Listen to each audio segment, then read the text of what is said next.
Hello, beloved subscribers. Congratulations. Enjoy watching Slime Storytime.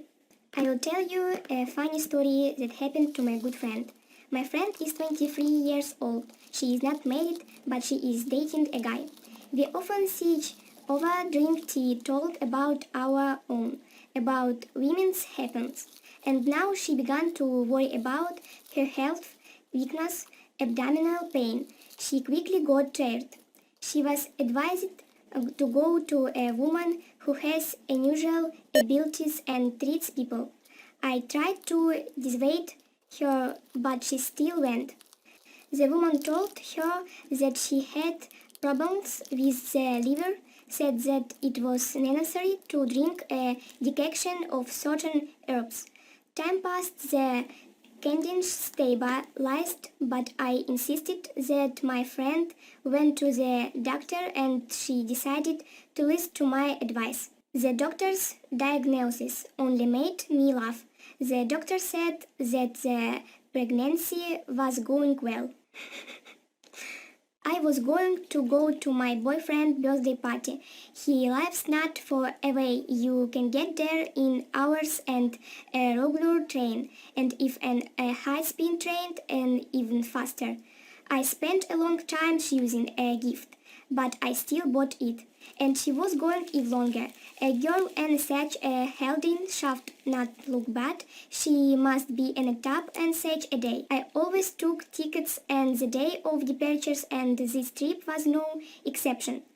When I came to buy a ticket, my friend was sitting at a ticket office. She sold me a ticket with a smile. She knew perfectly well where I was going.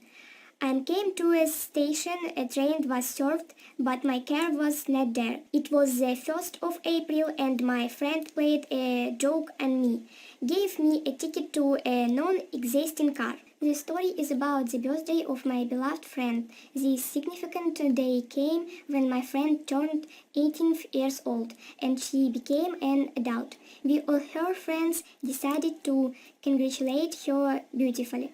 We gathered at her house, agreed with her mom while the girl was not there. We decorated everything, balloons, ribbons, candles. Well, everything in general was beautiful. Her mom liked it too, and her mother that time sent her to the store, allegedly for a cake, although the finished cake was waiting for her at home with lit candles in the amount of 18 pesos.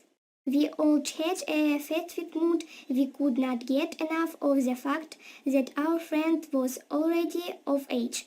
We waited for her for a long time. We were dusting in the heart and did not calculate the time. And the idea was this. As it usually happens in movies, they turn on the lights and everyone shouts, "Happy birthday!"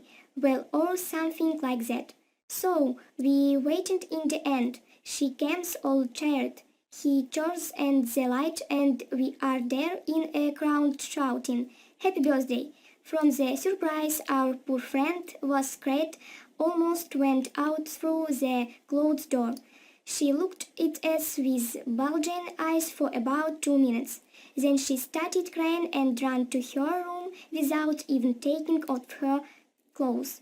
We were at a loss to understand what really happened. We waited, then went to her. She explained this by saying that she was very scared and happy. After that, we left a very long time and ate a cake. It was before the New Year holidays. We had to arrange a New Year's matinee, and since the sponsor of this project came to us, everything had to go with a bang. We have 3 people working in the organization and each has taken a special role. I got to prepare the hall for the event. It so happened that I stayed in the building and for some reason I gently needed to go to the back room for some materials. And then, bam, the door slammed shut. There is no phone with you, there is no heating in the back room, there is not a soul around, and even the hall needs to be decorated. otherwise they are about to arrive. In short, the story is not funny. I pull the door handle, knock with my fist, nothing is. I pull the door handle drum, knock with my fists, nothing in response. I shout, no one hears. I think at least a pile sit down. Wait until my colleagues come and there's now to sit in the back room. I was looking for the materials. I came for, they were not there. I think what a fool I got in such a mess for nothing. After 10 minutes, it was already cold, and there's still no one around. About 30 minutes later, one of my colleagues came. I yelled at her. She asked what I'm doing there, pulls the door, and it opens. It turned out that I was just pulling the handle in the wrong direction. The whole team left together.